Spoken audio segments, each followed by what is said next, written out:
October 2020 BJP নেতা মনীষ শুক্লা খুন, পাকড়াও বিহারের শার্প শুটার। মার্চ 2022 পানিহাটির তৃণমূল কাউন্সিলর অনুপম দত্ত খুনে গ্রেফতার বিহারের দুষ্কৃতী। এপ্রিল 2023 বিজেপি নেতা রাজু ঝা খুন, বিহার থেকে পাকড়াও অভিযুক্ত। মে 2023 ব্যারাকপুরের সোনার দোকানে ডাকাতি, খুন, দুষ্কৃতীরা ছিল বিহারের। অগস্ট 2023 পুরুলিয়ায় সোনার দোকানে ডাকাতি, দুষ্কৃতীরা বিহারের। ওই দিনই প্রায় একই সময় একই কায়দায় ডাকাতি নদিয়ার রানাঘাটে সোনার দোকানেও, সেই দুষ্কৃতীরাও বিহারের। জুন 2024 রানীগঞ্জে সোনার দোকানের ডাকাতিতেও মেলে বিহারের দুষ্কৃতী যোগ। সম্প্রতি রাজ্যে একাধিক খুনের ঘটনায় বিহারের দুষ্কৃতীদের যোগ পাওয়া গিয়েছে। কলকাতা পুরসভার বড় চেয়ারম্যান তৃণমূল কাউন্সিলর সুশান্ত ঘোষকে গুলি করে খুনের চেষ্টা করেছিল যে সেও এসেছিল বিহার থেকে।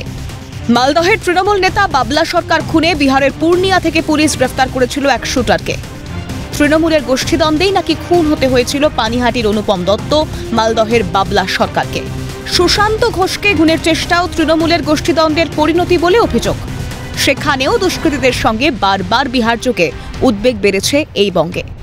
দিন কয়েক আগে নীতি আয়োগের রিপোর্টে যেখানে পশ্চিমবঙ্গের মানচিত্রকে চিহ্নিত করার কথা, সেখানে দেখানো হয়েছিল বিহারের মানচিত্রকে। উষ্মা প্রকাশ করেছিল শাসক দল তৃণমূল। তখন সিপিএমের মোহাম্মদ সেলিম মজার ছলেই বলেছিলেন, অপরাধের ঘটনাক্রম নাকি এক সূত্রে গেঁথে দিয়েছে পশ্চিমবঙ্গ আর বিহারকে। এটা কম্পিউটারে ভুল হয়েছে হয়তো, কারণ এখন পশ্চিমবঙ্গের বিভিন্ন ডেটা এবং বিহারের বিভিন্ন ডেটা কাছাকাছি আছে। সেটা কোনটা বিহার কোনটা পশ্চিমবঙ্গ, আইন শৃঙ্খলা প্রশ্নে, ধর্ষণের প্রশ্নে, খুনোখুনির প্রশ্নে, রাহাজানির প্রশ্নে, তারপর হচ্ছে তোমাকে সাইবার ক্রাইমের প্রশ্নে, দাঙ্গা হাঙ্গামা প্রশ্নে খুব একটা কোনো তফাৎ নেই। কথাটা যে কতটা বাস্তবিক ফের তার প্রমাণ মিলল শনিবারে। গত বৃহস্পতিবার দিনে দুপুরে পাটনার বুকে একটা হাসপাতালের ভিতরে ঢুকে নির্বিবাদে এক আসামিকে খুন করে পালিয়েছিল 5 দুষ্কৃতী।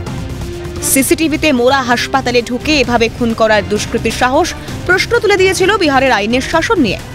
সেই ঘটনাতেও জড়িয়ে গেল এই বাংলার নাম। আততায়ীদের খুঁজতে গিয়ে সোজা কলকাতায় হাজির বিহারের পুলিশ। নিউ টাউনের এক আবাসন থেকে আটক 5 দুষ্কৃতী। গত 6-7 মাস ধরে এদের বাস নাকি এখানেই।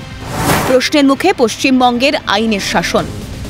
যে পশ্চিমবঙ্গ এই মুহূর্তে অপরাধীদের জন্য স্বর্গরাজ্য, safe haven of criminals and mafias. এটা কিন্তু এই প্রথম হলো না, এর আগেও দেখেছেন পাঞ্জাবের বড় বড় মাফিয়ারা এই নিউ টাউনে পাঞ্জাবের পুলিশের সঙ্গে এনকাউন্টারে মারা গেছিল। দুষ্কৃতীরা মনে করছে এই সরকারটা তাদের সরকার, এই সরকার তাদের কিছু করতে পারবে না। কার্যত এখানে total absence of law and order, total anarchy, total breakdown of constitutional machinery. আজকে শুধু সমাজ বিরোধীরা বেছে নিচ্ছে তা নয়, আইএসআইএসের জঙ্গি গ্রেপ্তার হচ্ছে পশ্চিমবঙ্গ থেকে। বাম জমানায় যেটা ছিল সেফ প্যাসেজ, এখন এটা হয়েছে সন্ত্রাসবাদী কার্যকলাপের জন্য বা মডিউলকে বিভিন্ন দেশের ছড়িয়ে দেওয়ার জন্য সেফ হোম। অক্টোবর নভেম্বরে বিহারের বিধানসভা নির্বাচন।